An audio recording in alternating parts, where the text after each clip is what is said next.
پہاڑوں کے بارے میں آج میں نے جب دیکھا تو 11 مقامات پر قرآن مجید میں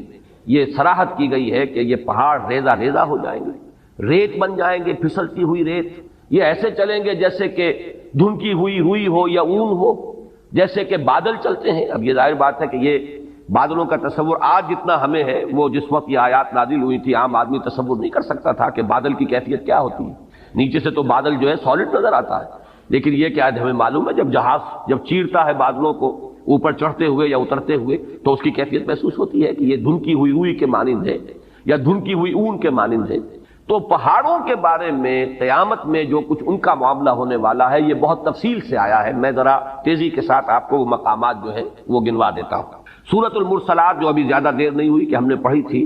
اس میں فرمایا وَإِذَا الْجِبَالُ نُسِفَتْ، جبکہ یہ پہاڑ جو ہے یہ ریزہ ریزہ کر دیے جائیں گے۔ سورۃ النبا میں آ چکا ہے وَسُيِّرَتِ الْجِبَالُ فَكَانَتْ سَرَابًا، یہ پہاڑ چلائے جائیں گے اور یہ ریت بن جائیں گے، اور ریت چمکتی ہوئی ریت، جیسے کہ کہیں صحرا کے اندر ریت چمکتی ہے تو سراب محسوس ہوتا ہے کہ جیسے پانی ہے، یہ پہاڑ بھی اس شکل کے ہو جائیں گے۔ سورۃ الکہف میں فرمایا وَيَوْمَ نُسَيِّرُ الْجِبَالَ، جس دن کہ ہم پہاڑوں کو چلائیں گے۔ سورہ طٰہٰ میں فرمایا وَيَسْأَلُونَكَ عَنِ الْجِبَالِ، یہ پوچھتے ہیں آپ سے پہاڑوں کے بارے میں، فَقُلْ يَنسِفُهَا رَبِّي نَسْفًا، کہہ دیجئے یہ پہاڑ تمہیں کو بڑی شے نظر آ رہے ہوں گے لیکن میرا رب تو ان کو ریزہ ریزہ کر دے گا۔ سورۃ النمل میں فرمایا وَتَرَى الْجِبَالَ تَحْسَبُهَا جَامِدَةً وَهِيَ تَمُرُّ مَرَّ السَّحَابِ، تم دیکھ رہے ہو پہاڑوں کو اور سمجھتے ہو بڑی ٹھوس چیز ہے، یہ تو بہت ہی مضبوط شے ہے، بڑی جامد شے ہے، جمی ہوئی شے ہے، اس کے کہیں جنبش کھانے کا کیا سوال، لیکن قیامت کے روز دیکھو گے کہ یہ جیسے بادل چلتے ہیں ایسے یہ پہاڑ چل رہے ہیں۔ سورۃ الطور میں فرمایا یوم تمور السماء مورا وتصیر الجبال سیرا، جس روز زمین کانپے گی، لرزے گی۔ یہ زلزلہ الساعہ جو ہے زمین کا کانپنا اور زمین پر ایک زلزلہ آنا، یہ تو بہت مرتبہ آیا ہے۔ وتصیر الجبال سیرا، اور چلیں گے یہ پہاڑ جیسے کہ چلتے ہیں، ایسے ہی نہیں، یعنی یہ کہ یہ کوئی محاورہ یا استعارہ نہیں ہے، بالفعل جیسے کہ چلا جاتا ہے، یہ مفعول مطلق ہے۔ اسی طرح سورۃ الواقعہ میں فرمایا اذا رجت الارض رجا وبست الجبال بسا، سورہ حاقہ میں فرمایا وحملت الارض والجبال فدکتا دکتا واحدہ، یہ زمین پہاڑوں سمیت اٹھائی جائے گی اور پھر پٹک دی جائے گی جیسے کہ پٹکا جاتا ہے ایک ہی بار، اور گویا کہ اس طرح اس سے وہ چپٹی ہو جائے گی۔ اس کی لمبائی کی جو گولائی کہہ لیجئے اس وقت ہمارے علم میں ہے، کوئی اس کے اندر جیسے سورہ طٰہٰ میں آیا ہے لا تری فیہا عوجا ولا امتا، نہ کوئی اونچان اور نیچان نظر آئے گی اور نہ کوئی موڑ، کہیں بھی کوئی کجی نہیں ہوگی۔ سورۃ المزمل میں آیا ہے یوم ترجف الارض والجبال وکانت الجبال کثیبا مہیلا، یہ پہاڑ ایسے ہو جائیں گے جیسے پھسلتی ہوئی ریت۔ سورۃ المعارج میں آیا ہے یوم یکون السماء کالمہل وتکون الجبال کالعہن، یہ پہاڑ ایسے ہو جائیں گے جیسے کہ دھنکی ہوئی اون، اور یہی پھر سورۃ القاریہ میں آگے چل کر آ جائے گا وَتَكُونُ الْجِبَالُ كَالْعِهْنِ الْمَنْفُوشِ، اون ایسی جو دھنک دی گئی ہو اور وہ بالکل جیسے دھنکی ہوئی روئی ہوتی ہے ایسے ہو جائے۔ یہ میرا خیال ہے کہ اس اعتبار سے کہ زمین پر جو چیزیں ہمارے مشاہدے میں آتی ہیں ان میں سب سے زیادہ ٹھوس اور سب سے زیادہ مرعوب کن شے جو ہے وہ یہ پہاڑ ہے، بڑے جمے ہوئے ڈٹے ہوئے، لیکن یہ کہ وہ قیامت کا زلزلہ اس کے احوال ایسے ہوں گے کہ یہ پہاڑ جو ہے ریزہ ریزہ ہو کر اور یہ چلیں گے جیسے کہ بادل چلتے ہیں یا جیسے کہ دھنکی ہوئی روئی، اور وہ اس کی کیفیت اختیار کر لیں۔ آگے چل کر سورۃ الفجر میں اس کا نقشہ جو کھینچا گیا ہے وہ اور بہت واضح ہے، اس کو چپٹا کر دیا جائے گا، بلکہ سورۃ الانشقاق میں بھی آیا ہے وَإِذَا الْأَرْضُ مُدَّتْ وَأَلْقَتْ مَا فِيهَا وَتَخَلَّتْ، گویا کہ جیسے کسی چیز کو کھینچ دیا جائے گا۔ اگر کوئی گیند ہو اور اس گیند کو آپ کھینچیں گے تو وہ چپٹی ہو جائے گی، اس کی گولائی ختم ہو جائے گی اور وہ لمبان کے اندر بڑھتی چلی جائے گی۔ وَإِذَا الْأَرْضُ مُدَّتْ وَأَلْقَتْ مَا فِيهَا وَتَخَلَّتْ، اب ظاہر بات ہے جب کسی ایسی شے کو کھینچا جائے گا تو اس کے بطن میں جو کچھ ہے اس کی اس موٹائی کے اندر وہ باہر نکل آئے گا۔ وَإِذَا الْأَرْضُ مُدَّتْ وَأَلْقَتْ مَا فِيهَا وَتَخَلَّتْ، جب زمین کو کھینچا جائے گا اور جو اس میں ہوگا اسے وہ باہر نکال کر خود خالی ہو جائے گی۔ سورۃ الفجر میں نقشہ کھینچا گیا ہے کہ جیسے کہ یہ پہاڑ اور یہ زمین کوٹ کوٹ کر ریزہ ریزہ کر کے برابر کر دی جائے گی، اور پھر یہیں پر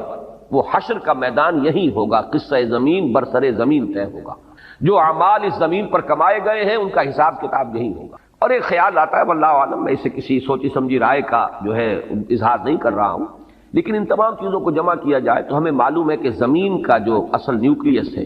وہ تو دہتا ہوا لاوا ہے، آگ ہے۔ اگر اس کو چپٹا کیا گیا تو اس کا نتیجہ ایک نکلتا ہے جو صاف سمجھ میں آتا ہے کہ یہ دونوں طرف جو ہے زمین ہوگی اور درمیان کے اندر جو ہے وہ اس کا دہتا ہوا لاوا جو ہے وہ ظاہر ہو جائے گا، اور ہو سکتا ہے کہ زمین کی جہنم جو ہے در حقیقت انسان کے لیے جو کچھ اس نے کمایا ہے اس زمین پر اس کا حساب کتاب بھی یہی ہو اور یہیں سے اس کی جہنم بھی برآمد ہو جائے۔ مجھے وہ لفظ یاد آ رہا ہے جو امام ابن تیمیہ رحمۃ اللہ علیہ فرمایا کرتے تھے جبکہ وہ جیل میں تھے اور انہیں وہاں ٹارچر کیا جاتا تھا، تکلیفیں دی جاتی تھیں، تو ایک جملہ ان کا آتا ہے کہ ان جنتی معی، میری جنت میرے ساتھ ہے، میرے دل میں جو اطمینان ہے اس کو تم ڈسٹرب نہیں کر سکتے، مجھے مار لو ستا لو جو کچھ کر سکتے ہو، جسم کے ساتھ کر سکتے ہو جو کچھ کر سکتے ہو، میرے دل اور میری روح جو ہے وہ تمہاری دسترس سے باہر ہے، اس کے ساتھ تم کچھ نہیں کر سکتے۔ میری جنت تو میرا وہ سکون ہے جو میرے اندر ہے، سکون قلب۔ یا ایتھا النفس المطمئنہ، اے نفس مطمئنہ، اے وہ جان جو پورے اطمینان اور سکون کے ساتھ دنیا میں اپنے پروردگار کے ساتھ لو لگا کر زندگی گزار کر آئی ہے اور اس نے بدلتے ہوئے حالات سے زیادہ تاثر قبول نہیں کیا ہے، کچھ آ گیا صبر کیا ہے، کچھ تکلیف آ گئی صبر کیا ہے، بڑے اطمینان کے ساتھ صبر و ثبات کا مظاہرہ کیا ہے، کچھ اللہ کی طرف سے آسانی اور کشادگی آ گئی، اللہ کا شکر ادا کیا، دونوں حالتوں میں یکساں۔ یہ کیفیت جو ہے یا ایتھا النفس المطمئنہ، تو اس نفس مطمئنہ کی جنت تو اس کے اندر موجود ہے، وہ اطمینان، وہ قلب، وہ سرور، وہ کیفیت جو حاصل ہوتی ہے اللہ کے ساتھ انس اور محبت، یہ ہے اصل جنت کے جو انسان کے اندر ہے۔ ان جنتی معی، میری جنت میرے ساتھ موجود ہے۔ اسی طریقے سے خیال ہوتا ہے کہ وَإِذَا الْأَرْضُ مُدَّتْ وَأَلْقَتْ مَا فِيهَا وَتَخَلَّتْ اور وَدُكَّتِ الْأَرْضُ دَكًّا دَكًّا وَجَاءَ رَبُّكَ وَالْمَلَكُ صَفًّا صَفًّا وَجِيءَ يَوْمَئِذٍ بِجَهَنَّمَ۔ اب وہ جہنم بھی جو ہے اسی زمین کے شق ہونے سے اس کے اندر جو بھی کچھ ہے، جو آگ ہے اور جو لاوا ہے، وہی ہوگا کہ جو جہنم کی شکل اختیار کر لے، واللہ عالم۔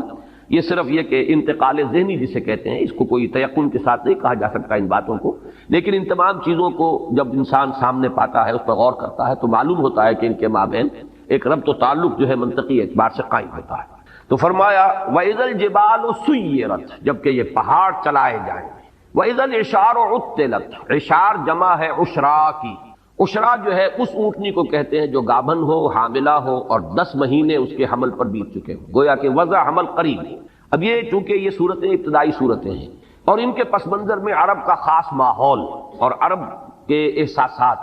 اہل عرب کے جو احساسات تھے، بادیہ نشینوں کی جو ان کی ویلیوز تھیں، جو ان کے اقدار تھے، جو ان کے سوچنے کے انداز تھے، وہ ان کے پس منظر میں ہیں، اس لیے کہ وہی تو مخاطب اولین تھے ان آیات کے۔ عربوں کے ہاں سب سے بڑی دولت، جیسے کہ وہ آج بھی آپ کو معلوم ہے کہ ہمارے ہاں بلوچستان وغیرہ کے علاقے میں تو دولت کس شے کا نام ہے، مال کسے کہتے ہیں، بھیڑ بکریوں کا غلہ ہی مال، تو ان کے ہاں بھی یہی چیزیں تھیں اصل دولت، اور اونٹ ان میں بڑی قیمتی شے، اور ایسی اونٹنی کے جو گابن ہے جو اب بچہ دینے والی ہے، وہ تو پھر اس کے بعد دودھ بھی ملے گا، اور یہ کہ ایک اللہ تعالیٰ کی طرف سے احسان ہونے والا ہے، تو وہ انتہائی محبوب شے تھی، اس کی پوری وہ ٹہل اور سیوا کرتے تھے، حفاظت کرتے تھے، ایسے نہیں کہ ادھر ادھر کھلا چھوڑ دیں، اس کی پوری طریقے سے خدمت ہوتی تھی۔ تو وہ ہے عشرا، 10 مہینے جس کے ہو گئے،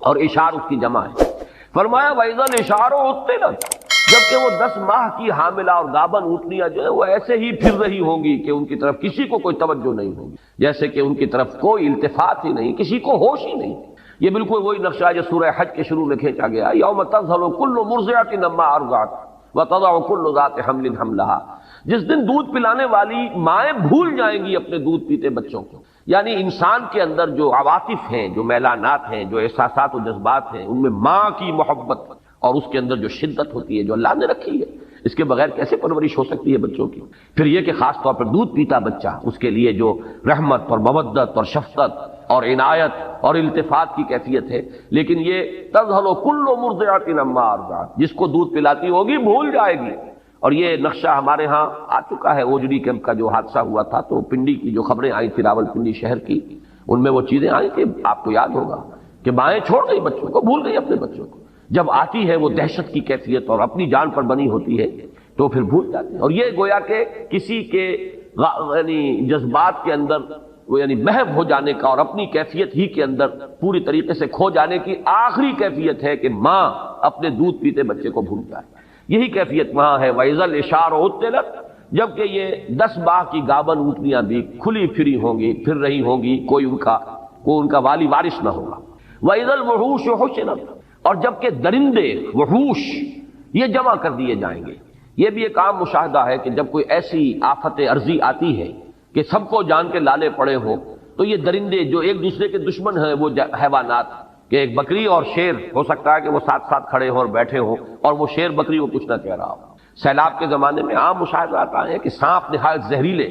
اور انسان ایک ہی تختے کے اوپر چلے آ رہے ہیں تیرتے ہوئے، اور سانپ جو ہے انسان کو نہیں کاٹ رہا اور نہ انسان سانپ کو کچھ کہہ رہا ہے، اس لیے کہ پڑی ہوئی ہے، اپنی جان پر بنی ہوئی ہے۔ تو وَإِذَا الْوُحُوشُ حُشِرَتْ، جب کہ یہ درندے جمع ہو جائیں گے، گویا کہ دہشت کا عالم ایسا ہوگا، صرف انسان ہی نہیں، حیوانات بھی اس کی شدت کو پوری طرح محسوس کر رہے ہوں گے، درندے بھی اس کی وجہ سے اس کیفیت میں ہوں گے کہ انہیں بس اپنی ہی فکر لگی ہوگی اور کسی جانب کوئی ہوش اور التفات نہیں ہوگا۔ وَإِذَا الْبِحَارُ سُجِّرَتْ، جیسا کہ میں نے عرض کیا تھا یہ آیت جو ہے اگلی صورت میں آئی ہے، وَإِذَا الْبِحَارُ فُجِّرَتْ، سجرت اور فجرت ایک ہی معنی ہے۔ تنور کو جب کہ بھڑکایا جاتا ہے تو آگ اس میں سے نکلتی ہے، تنور کے اوپر سے آ جاتی ہے، یہ ہے تفجیر کے اصل معنی۔ جبکہ یہ سمندر جو ہے ابلیں گے، اس میں بھی وہ بات جو میں نے ابھی عرض کی ہے، بات سمجھ میں آتی ہے کہ وہ لاوا جو زمین کے اندر ہے،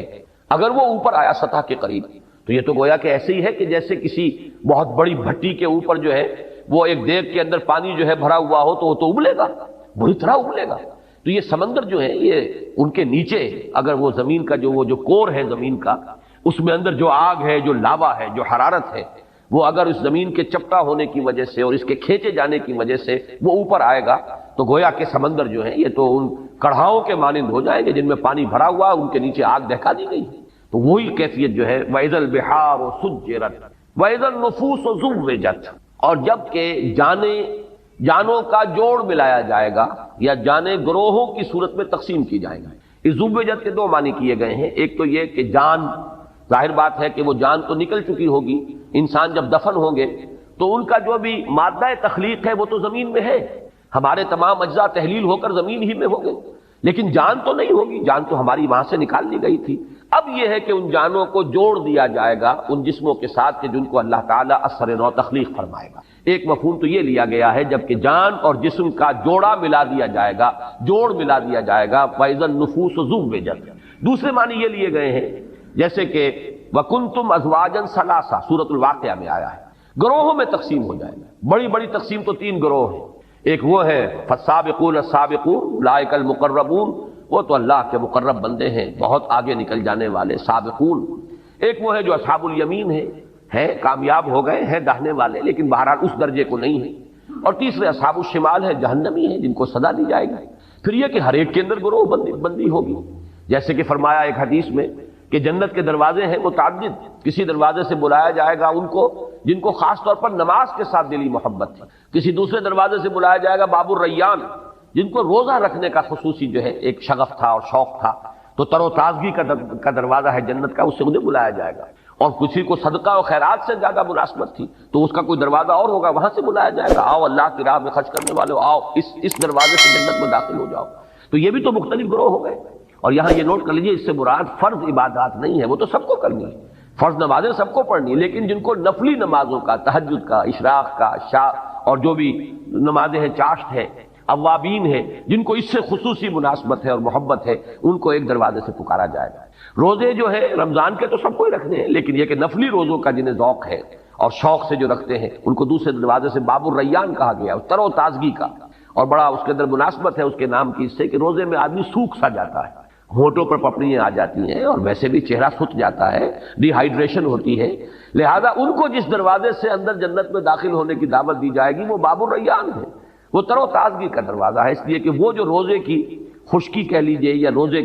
کا وہ جو سوکھ جانا ہے اور ڈی ہائیڈریشن ہے، گویا کہ اس کا جو اب یعنی بدل ملنے والا ہے وہ ہے تر و تازگی۔ تو یہ مختلف گروہوں کے اندر اہل جنت بھی منقسم ہوگی، پھر اہل جنت کے درجات ہیں، جیسے کہ حضور نے فرمایا کہ ادنا درجے کا جنتی اپنے سے اوپر کے درجے کے جنتی کو ایسے دیکھے گا جیسے تم زمین پر بیٹھ کے ستاروں کو دیکھتے ہو۔ تو اذا النفوس زوجت کے دو معنی ہو گئے، ایک تو یہ کہ جانیں جسموں کے ساتھ جوڑ دی جائیں گی، جوڑے ملا دیے جائیں گے ہر جان کے ساتھ اس کے جسم کا۔ دوسرا یہ کہ گروہوں میں منقسم کر دیں گے، کنتم ازواجا ثلاثہ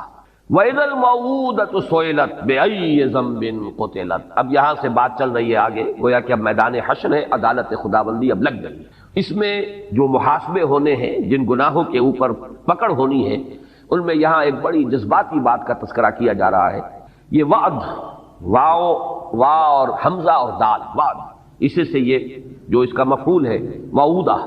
وہ بچی جو زندہ درگور کر دی گئی، جو عرب کا بدترین رواج تھا، بچیوں کو پیدا ہوتے ہی وہ گلا گھونٹ کر مارا، یا یہ کہ گڑھا کھودا اور اس میں ڈالا اور اس کے اوپر سے مٹی ڈال کر برابر کر دی. یہ گویا کہ درندگی کا اور شقاوت کا اور انسان کی کہنا چاہیے کہ دل کی سختی کا یہ ایک انتہائی معاملہ ہے. خود اپنا لخت جگر ہو ایک شخص کا کہ اپنی اولاد ہے، لیکن یہ کہ اس اولاد کے ساتھ یہ حشر کرنا. کچھ اس وجہ سے بھی کرتے تھے، فقر کی وجہ سے، کہ پیٹ پالنے مشکل ہیں اور یہ پیٹ بڑھ رہے ہیں، ان کے منہ جو ہے جن میں کھانا ڈالنا ہے، چلو بیٹوں کو تو رکھو، بیٹیوں کو دفن کرو. ایک یہ کہ غیرت کا ایک بڑا ایک عجیب اور غلط جاہلی تصور تھا کہ کبھی کوئی ہمارے گھر میں داماد بن کر آئے گا، یہ کیسے ہم گوارا کریں گے. تو اس سے یہ ہے کہ نہ رہے بانس نہ بجے بانسری، نہ بیٹی زندہ رہے نہ کسی کے داماد بن کر ہمارے گھر میں آنے کا تصور پیدا ہو. تو اس کا نقشہ کھینچا جا رہا ہے، چونکہ جیسے میں نے عرض کیا اولین مخاطب ہے وہ اہل عرب، ان میں جن کے اندر بھی کوئی احساس انسانیت کا برقرار تھا، اس میں اسی تار کو چھیڑا جا رہا ہے کہ ان کے دلوں کے اندر یقیناً اس چیز سے نفرت ہوگی، اور اسی سے اس کے حوالے سے بات کی جا رہی ہے. وَإِذَا الْمَوْءُودَةُ سُئِلَتْ، اور بڑا لطیف انداز ہے کہ یوں نہیں کہا جا رہا کہ ان سے پوچھا جائے گا کہ تم نے اپنی بچیوں کو کیوں زندہ درگور کیا، بلکہ بچیوں سے سوال ہوگا. وَإِذَا الْمَوْءُودَةُ سُئِلَتْ، اور جب وہ بچی کہ جو زندہ درگور کر دی گئی تھی اس سے سوال کیا جائے گا بِأَيِّ ذَنبٍ قُتِلَتْ، کہ کس گناہ کی پاداش میں اسے قتل کیا گیا، کیوں مارا گیا اسے. گویا کہ بظاہر کہا جا رہا ہے اس بچی سے پوچھا جائے گا، اصل میں تو ان سے پوچھا جانا ہے. یہاں مجھے یاد آ رہا ہے کہ ایک روایت میں آتا ہے حضرت حسن رضی اللہ تعالیٰ عنہ نے خواب دیکھا تھا حضرت عثمان رضی اللہ تعالیٰ عنہ کی شہادت کے بعد، اور انہوں نے پھر وہ بیان کیا خواب. لوگوں نے حضرت علی سے کہا کہ یہ کیا خواب بیان کر رہے ہیں حضرت حسن آپ کے بیٹے، تو حضرت علی نے فرمایا اس نے جو دیکھا ہے وہ بیان کر رہا ہے. اور خواب یہ تھا کہ اللہ کی عدالت لگی ہوئی ہے، اللہ تعالیٰ عرش پر ہے، اور فرشتے جو ہیں وہ جو ہے اس تخت کے پائے تھامے کھڑے ہیں، خود محمد الرسول اللہ صلی اللہ علیہ وسلم کھڑے ہیں، اور ان کے ساتھ حضرت ابو بکر ہیں، پھر حضرت عثمان، حضرت عمر ہیں.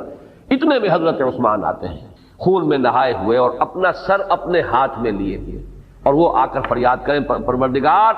پوچھ ان لوگوں سے کہ انہوں نے مجھے کس جرم کی پاداش میں قتل کیا ہے، کس گناہ کی پاداش میں مجھے شہید کیا گیا ہے. تو مجھے وہ واقعہ یاد آ گیا. وَإِذَا الْمَوْءُودَةُ سُئِلَتْ بِأَيِّ ذَنبٍ قُتِلَتْ. اس خواب کا بقیہ حصہ یہ ہے کہ عرش الہی تھرایا، اور پھر اللہ تعالیٰ کے غضب کا ظہور اس طریقے سے ہوا کہ خون کے دو پرنالے زمین کی طرف جاری کر دیے گئے. اس کی تعبیر ہے جنگ جمل اور جنگ صفین. وہ حضرت عثمان رضی اللہ تعالیٰ عنہ کی شہادت مظلومانہ جو ہے، یہ اللہ تعالیٰ کی طرف سے گویا کہ اس کی سزا ہے جو مسلمانوں کو ملی، کہ پھر 10,000 ایک جنگ کے اندر اور شاید 74,000 ایک جنگ کے اندر مسلمان جو ہے قتل ہوئے ہیں ایک دوسرے کی تلواروں اور تیروں سے. تو یہ دو خون کے پرنالے تھے جو عرش الہی سے زمین کی طرف جو ہے جاری کر دیے گئے. وَإِذَا الْمَوْءُودَةُ سُئِلَتْ بِأَيِّ ذَنبٍ قُتِلَتْ. اور جب کہ پوچھا جائے گا اس بچی سے جو زندہ دفن کر دی گئی تھی کہ کس گناہ کی پاداش میں اسے قتل کیا گیا. وَإِذَا الصُّحُفُ نُشِرَتْ. اور جب کہ صحیفے کھول دیے جائیں گے، واضح کر دیے جائیں گے. اعمال نامے جس کا کہ نقشہ سورہ کہف میں جو کھینچا گیا ہے وہ تو ایسے ہے کہ جیسے کوئی ایک ہی اعمال نامہ ہے. ظاہر بات ہے کہ کوئی بہت بڑا کیبنٹ ہو جس میں ہر ایک کی فائل موجود ہو، یا آج ہمارا تصور جو ہے زیادہ قریب آ سکتا ہے کہ بہت بڑا کمپیوٹر ہے جس میں کہ صرف ایک بٹن دبانے کی دیر ہے کہ آپ کا فلم چل پڑے اور آپ کی پوری زندگی کا ایک ایک حرف جو آپ کی زبان سے نکلا ہے اس کا جو اس کی ٹیپ شروع ہو جائے اور پورا کا پورا معاملہ. آج تو ہم یہ چیزیں بہت قریب ہو کر سمجھ سکتے ہیں کہ کوئی بعید نہیں رہی. یہ تو جو ٹیکنالوجی آج ہمارے پاس ہے اس کے حوالے سے وہ چیزیں کہ جو آج سے کوئی 1000 برس پہلے 1400 برس پہلے تو بڑے گہرے، یعنی سمجھیے ایمان بالغیب کی بڑی شدید گہرائی کی ضرورت تھی ان باتوں کو ماننے کی. وہ میں نے لفظ استعمال کیا جو سورہ بقرہ کے شروع میں الذین یؤمنون بالغیب. تو غیب میں ایسی چیزوں کو کہ جن کے لیے کوئی انسان کے فہم کا ابھی آس پاس بھی جو ہے گزر نہ ہوا ہو، ان چیزوں کا انسان کے فہم میں ان کو ماننے کے لیے تو ایمان بالغیب کی بڑی گہری اور بڑی ہی یوں سمجھیے کہ شدت کی ضرورت تھی کہ مانے کہ محمد اللہ کے رسول ہے، جو فرما رہے ہیں وہ حق ہے. لیکن آج تو یہ چیزیں ہمارے سامنے کی چیزیں ہیں، گویا کہ کوئی اس کے اندر استبعاد ہی نہیں رہا، ان کا ماننا قطعاً مشکل نہیں رہا، اس لیے کہ بٹن کے سائز کے ٹیپ ریکارڈر موجود ہیں. آپ کے ساتھ آپ کو شخص گفتگو کرنے آیا ہے، آپ کو پتہ بھی نہیں ہے، اور وہ اس کے ساتھ کی ریکارڈنگ بھی ہو رہی موجود ہے. اسی طریقے سے وَوَضِعَ الْكِتَابَ فَتَرَى الْمُجْرِمِينَ مُشْفِقِينَ مِمَّا فِيهِ وَيَقُولُونَ يَا وَيْلَتَنَا مَا لِهَذَا الْكِتَابِ لَا يُغَادِرُ صَغِيرَةً وَلَا كَبِيرَةً إِلَّا أَحْصَاهَا وَوَجَدُوا مَا عَمِلُوا حَاضِرًا. جب وہ اعمال نامہ لا کر رکھ دیا جائے گا تو پھر دیکھو گے کہ لوگ کانپ رہے ہوں گے، ڈر رہے ہوں گے اور کہیں گے، پکار اٹھیں گے، یہ کیسا اعمال نامہ ہے؟ اس نے تو کسی چھوٹی سی چھوٹی مائنیوٹ ڈیٹیل کو بھی اومٹ نہیں کیا، بڑی چیزیں بھی چھوٹی بھی سب موجود ہیں، جو کیا ہوگا اپنے سامنے موجود پائیں گے۔ وَلَا يَظْلِمُ رَبُّكَ أَحَدًا، اور تیرا رب کسی پر ظلم نہیں کرے گا، ان کے اپنے کرتوت ہوں گے۔ آگے ہم چل رہے ہیں، وہ صورت بھی آ جائے گی کہ جس شخص نے ذرہ برابر ذرے کے ہم وزن نیکی کمائی ہوگی وہ بھی سامنے پائے گا، اور ذرے کے ہم وزن جو ہے بدی کمائی ہوگی وہ بھی سامنے پائے گا۔ تو یہ جو اعمال نامہ ہے، فرمایا وَإِذَا الصُّحُفُ نُشِرَتْ، کھل جائے گا، حقیقت واضح ہو جائے گا۔ وَإِذَا السَّمَاءُ كُشِطَتْ، آسمان کی کھال کھینچ لی جائے گی، کاف اور شین اور طا، یہ مادہ آتا ہے کسی چیز کے اوپر سے اس کے چمڑے کو کھینچ لینا، چھلکے کو اتار لینا۔ تو یہ آسمان کے بارے میں یہ تصور، جیسا کہ میں نے عرض کیا، کئی مرتبہ آیا ہے قرآن مجید میں، کہ جیسے کہ کوئی ایسی تبدیلی آئے گی کہ اس کے اندر سے سرخی پیدا ہو جائے گی،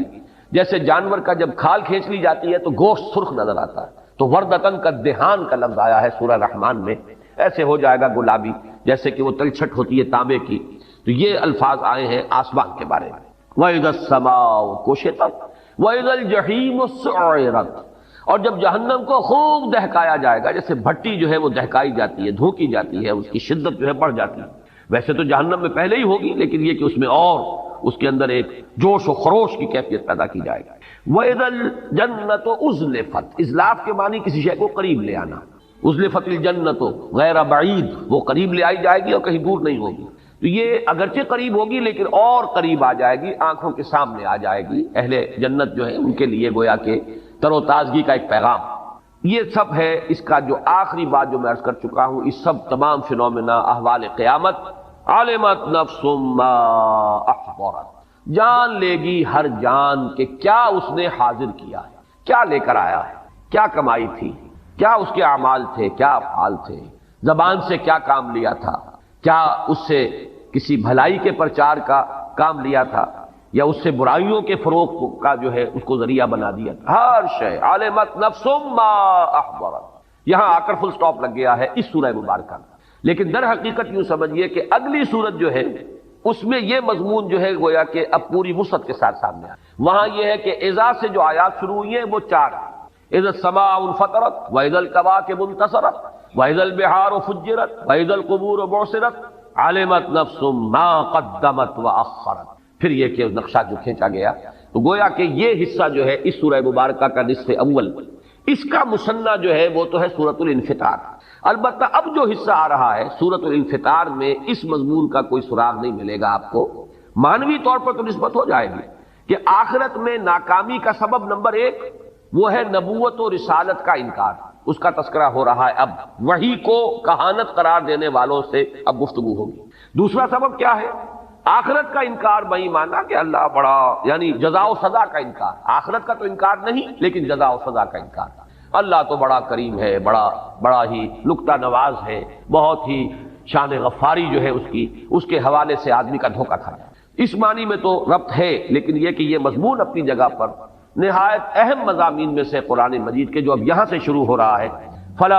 اقسم بالخنس الجوار الکنس واللیل اذا عسعس والصبح اذا تنفس انہ لقول رسول کریم۔ اس مضمون کے بارے میں ذرا چاہوں گا کہ آپ چند باتیں تمہیداً سمجھ لیں، اس لیے کہ جیسا کہ میں نے کل جمعے میں بھی اعلان کرتے ہوئے عرض کیا تھا کہ ایک بہت بڑی گمراہی جو مسلمانوں میں اس دور میں بھی پیدا ہوئی ہے جب فلسفے کا ہمارے ہاں زیادہ رواج ہوا ہے، فلسفہ یونان کی منطق، ارسطو کی منطق اور فلسفہ، اس کی روشنی میں یا اس کی ترازو میں جب کچھ مسلمان فلسفیوں نے، ابن سینا اور فارابی اور کندی، ان لوگوں نے جب کہ دینی تصورات کو ان پیمانوں میں ڈھالنے کی کوشش کی ہے، تو جہاں اور بہت سے مسائل پیدا ہو گئے، جبر و قدر کا مسئلہ پیدا ہوا اور بہت سے مسائل پیدا ہوئے، انہی میں سے ایک مسئلہ تھا وحی کی حقیقت کا، جس میں بہت بڑی ٹھوکر کھائی ہے ان فلسفیوں نے بھی۔ اور پھر اس دور میں بھی جو ہمارا اعتزال جدیدہ کا فتنہ ایک پیدا ہوا ہے، جس میں کہ سر سید احمد خان مرحوم اللہ تعالیٰ انہیں معاف کرے، ان کی نیک نیتی پر مجھے شبہ نہیں ہے، اور مسلمان قوم کے ساتھ ان کا خلوص و اخلاص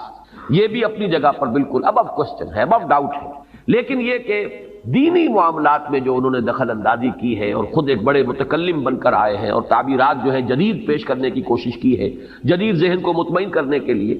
وہ اقلیت قدیمہ تھی، یہ اقلیت جدیدہ تھی، اور ان دونوں کے نتیجے میں گمراہی پیدا ہوئی، اور وہ گمراہی وحی کے بارے میں، وہی گمراہی تھی کہ جس کا یوں سمجھیے کہ ایک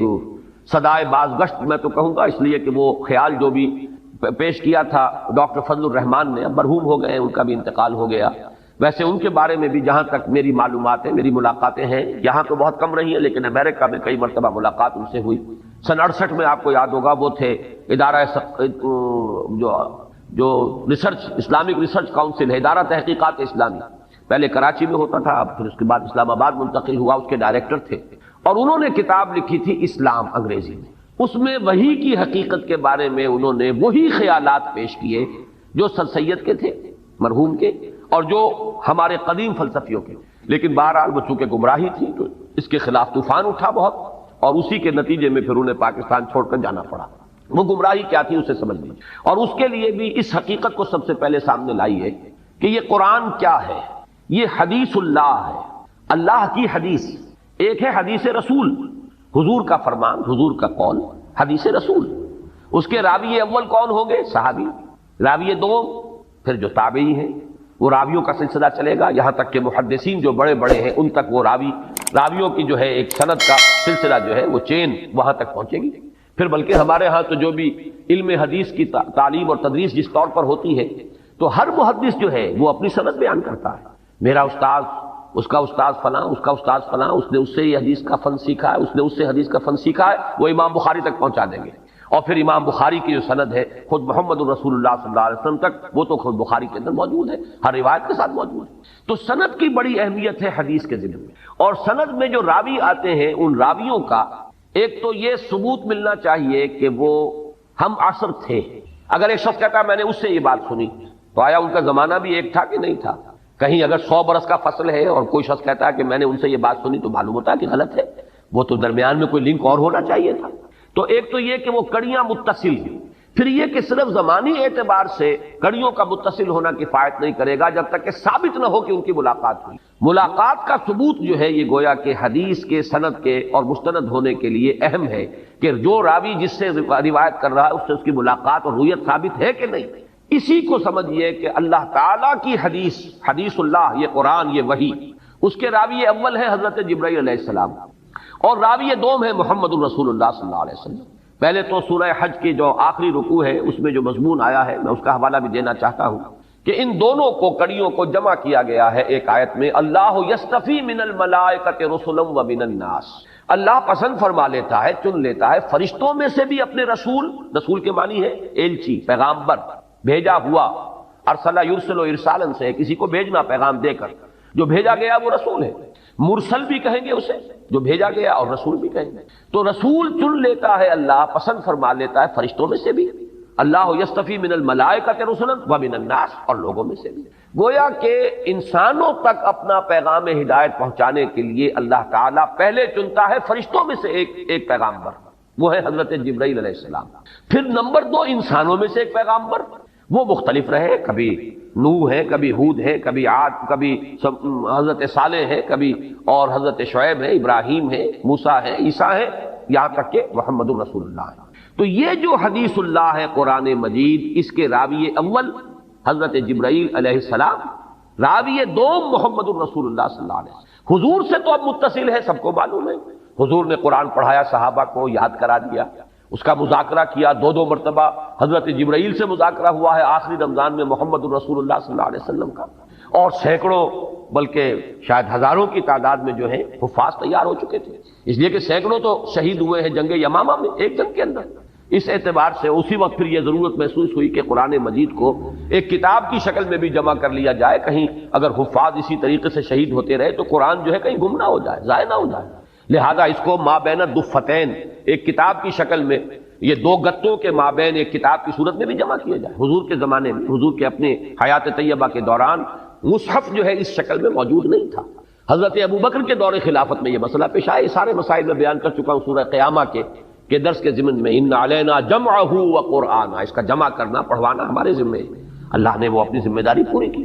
لوگوں کے سینوں میں تو جمع ہو چکا تھا، سینہ محمدی صلی اللہ علیہ وسلم میں جمع تھا، پھر صحابہ کرام کے سینوں میں منتقل ہوا، جمع ہو گیا، لیکن کتابی شکل میں حضرت ابوبکر کے زمانے میں جمع ہو گیا۔ تو یہ جو قرآن مجید ہے اس کا آگے تو اب سلسلہ بالکل یوں سمجھیے متواتر ہے، اتنی شہادتیں ہیں، یہ وہی ٹیکسٹ ہے جو محمد الرسول اللہ صلی اللہ علیہ وسلم نے امت کو دیا کہ دشمن بھی مانتے ہیں، کوئی شک و شبے کی گنجائش نہیں، تسلیم کیا جاتا ہے دنیا میں کوئی کتاب اتنے پیور ٹیکسٹ کے ساتھ موجود نہیں ہے جتنی یہ قرآن مجید۔ مذہبی کتابوں میں تو کوئی بھی نہیں ہے، باقی کوئی کتاب تورات کے بارے میں کوئی یہودی دعویٰ نہیں کر سکتا کہ یہ تحریف سے یہ خالی، یہ غلطیوں سے خالی، اس لیے کہ اصل تورات تو گم ہو گئی تھی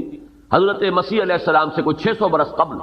نبوکڈنضر نے جب حملہ کیا تھا بیبلونیا کے بادشاہ نے یروشلم پر، اور اینٹ سے اینٹ بجا دی تھی، اور 6 لاکھ یہودیوں کو قتل کیا تھا، 6 لاکھ کو قیدی بنا کر لے گیا تھا، ہیکل سلیمانی مسمار کر دیا تھا، اس کے بعد سے وہ اصل تورات دنیا میں نہیں ہے، اصل انجیل نہیں ہے، اس لیے کہ اصل انجیل یا عبرانی میں ہو سکتی تھی یا سریانی میں ہو سکتی تھی۔ حضرت مسیح علیہ السلام کی زبان آپ کے زمانے میں، آپ شام میں رہے، ساری زندگی جو بھی تھی وہیں آپ نے بتائی، زبان وہاں عبرانی تھی، اہل علم کی، سریانی تھی، کولوکیل لینگویج۔ تو اب انجیل ہو سکتی ہے ممکن طور پر یا عبرانی میں یا سریانی میں، اور نہ عبرانی کا کوئی نسخہ موجود ہے اور نہ سریانی کا موجود ہے، جو سب سے قدیم نسخہ ہے وہ بھی یونانی ترجمہ ہے، تو معلوم ہوا کہ اصل انجیل تو نہیں ہے۔ ہاں قرآن اصل موجود ہے جو محمد الرسول اللہ صلی اللہ علیہ وسلم نے امت کو دیا، لیکن یہ حضور نے امت کو دیا اس کے بعد سے تو تواتر ہے اور بلا شک و شبہ ہے۔ سوال یہ ہے کہ یہ جو پہلے 2 راوی ہیں ان کی ملاقات بھی ثابت ہے کہ نہیں، یہ ہے وہ اہم مسئلہ۔ اور یہ بات جان لیجئے، میں نے کئی مرتبہ یہ بات اصول کے طور پر بیان کی ہے کہ اہم مسائل قرآن مجید میں 2 جگہ ضرور آتے ہیں، کم سے کم 2 جگہ، ویسے تو یہ کہ بار بار بھی آئیں گے، کم سے کم 2 مرتبہ۔ اور نمبر 2 یہ کہ ترتیب ان میں اکثر جو ہے ریسیپروکل ہو جاتی، عکسی ہو جاتی ہے، ایک جگہ پر پہلے جو چیز آئی ہے دوسری جگہ پر وہ بعد میں آئے گی، پہلی جگہ پر جو چیز بعد میں آئی ہے دوسری جگہ پر وہ پہلے آ جائے گی، عکسی ترتیب عام طور پر۔ باقی یہ اصول اپنی جگہ پر ہے کہ 2 جگہ پر آپ کو اہم مضامین ملیں گے، اس حوالے سے نوٹ کر لیجئے۔ اور عجیب بات ہے، ترتیب کے علاوہ تعداد آیات 15 آیات ہیں سورہ نجم کی، 1 آیت سے لے کر اور 15ویں آیت تک، آیت نمبر 1 سے آیت نمبر 15 تک 15 ہی آیتیں ہیں یہ سورہ تکویر کی، آیت نمبر 15 سے لے کر آیت نمبر 29 تک، ان دونوں کا مضمون ایک ہے لیکن ترتیب آپ کو جدا ملے گی۔ مضمون کیا ہے؟ حضور کی رویت، جبرائیل علیہ السلام کی، ان کی اصل ملکی شکل میں رویت۔ دیکھیے اب میں آپ کو بتا دوں گمراہی کیا ہے۔ اہل عقل یا عقل پرست جن کو کہا جائے، اہل عقل تو اللہ تعالی ہم سب کو بنائے، سب عاقل ہوں اور عقل سے کام لیں، لیکن ایک لوگ وہ ہوتے ہیں جو عقل پرست ہو جاتے ہیں، طے کر لیتے ہیں جو بات جو ہے ہمارے عقل کے لیے قابل قبول نہیں ہے وہ ہم نہیں مانیں گے۔ اس کو بھی نوٹ کیجئے، ایک ہے خلاف عقل، ایک ہے ورائے عقل۔ خلاف عقل شے کو تو ہم نہیں مانیں گے، لیکن ایک شے ہے ورائے عقل جو عقل کے دائرے سے دور ہے، عقل سے ماورا ہے، عقل سے آگے ہے۔ ظاہر بات ہے کہ عقل سے آگے اگر دین کی کوئی بات نہ ہو تو یؤمنون بالغیب کی ضرورت ہی نہیں۔ اللہ تعالیٰ کی ہستی، اس کے صفات کی مقدار، کیفیت و کمیت ہمارے عقل سے ماورا ہے۔ یہ مانتے ہیں ہے اللہ، یہ جانتے ہیں اللہ ہر چیز کو دیکھتا ہے، کیسے دیکھتا ہے یہ ہمیں نہیں معلوم، اللہ کی آنکھ ایسی ہے، وہ بھی کسی روشنی کا محتاج ہے کہ اس کے حوالے سے دیکھے، معاذ اللہ ثم معاذ اللہ، بس یہ معلوم ہے وہ دیکھتا ہے، بصیر ہے،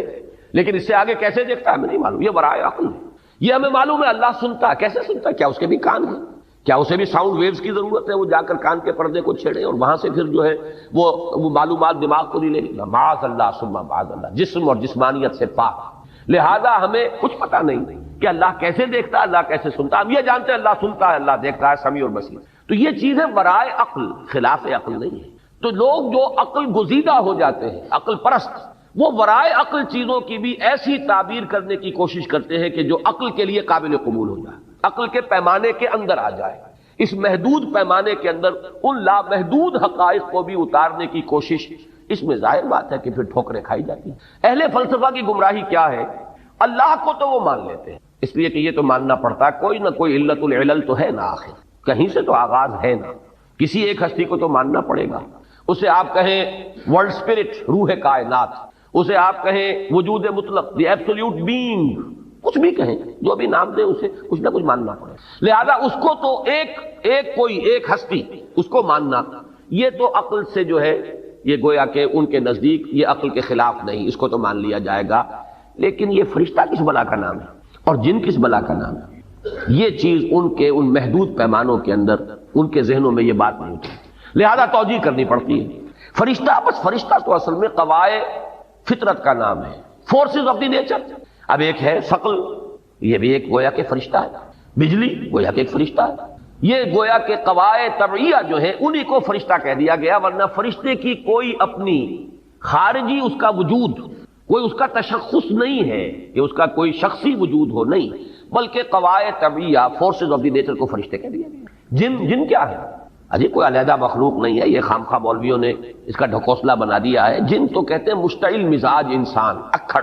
لڑ پڑنے والے، تھوڑی سی بات کے اوپر مشتعل ہو جانے والے، کیونکہ مشتعل ہو جاتے ہیں وہ، لہذا کہہ دیا گیا کہ وہ آگ سے بنائے گئے ہیں۔ جیسے کہ ہم کہتے ہیں وہ فلاں غصے میں آگ بگولا ہو گیا، تو اسے آگ تھوڑا ہی ہو جاتا ہے، وہ انسان ہی رہتا ہے۔ یہ صرف ایک استعارہ ہے کہ ہم نے کہا وہ غصے میں آگ بگولا ہو گیا، ایسے ہی استعارتاً کہہ دیا گیا ہے کہ جن جو ہے وہ آگ سے پیدا کیے گئے، ورنہ وہ بھی انسان ہیں، انسانوں ہی میں سے جو اکھڑ قسم کے اور جو مشتعل مزاج لوگ ہیں ان کو جن کہہ دیا گیا۔ یہ ہے تعبیرات جنہوں نے کہ ایک بہت بڑا مسئلہ کھڑا کر دیا۔ اگر فرشتے کا کوئی خارجی وجود نہیں ہے، کوئی پرسونیفائڈ ایگزسٹنس نہیں ہے، تو پھر یہ وہی کون لے کر آئے؟ اب آپ کو معلوم ہے کہ ایمانیات ثلاثہ میں سے توحید، ایمان باللہ، پھر ایمان بالرسالت، ایمان بالآخرہ یا معاد،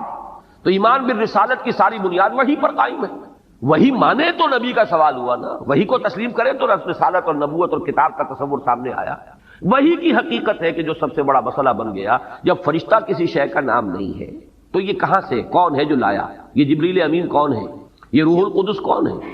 یہ ہے اصل میں وہ سوال جس کا جواب انہوں نے یہ دیا۔ اب یہ نوٹ کیجئے، یہ میری بات نہیں ہے، یہ ان کا جواب ہے کہ اصل میں وہی ایک فوارے کے مانند، چشمے کے مانند قلب نبی سے ہی ابھرتا ہے، اندر ہی سے ایک چیز نکلتی ہے، اس کا ایک کانٹیکٹ ہو جاتا ہے ذات باری تعالیٰ کے ساتھ براہ راست۔ کوئی فرشتہ بیچ میں نہیں ہے، بلکہ قلب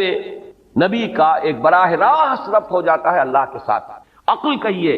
کہ جو عقل ان کے 9 افلاک اور عقول عشرہ کا ایک تصور ہے، یہ باتیں بڑی زیادہ تفصیل میں نہیں جان سکتا، تو وہ جو ہے 10ویں عقل، اس عقل کے ساتھ ایک کانٹیکٹ ہو جاتا ہے عقل نبی یا عقل رسول کا، اس سے اس کے قلب کے اندر ہی سے ایک فوارے کے مانند ابلتا ہے یہ چشمہ جس کا نام وحی ہے۔ لہذا یہ بھی کہا جا سکتا ہے کہ یہ کلام نبی کا اپنا کلام ہے، اور یہ بھی کہا جا سکتا ہے کہ یہ اللہ کا کلام ہے۔ یعنی دونوں امکانات فضل الرحمان نے بھی تسلیم کیے،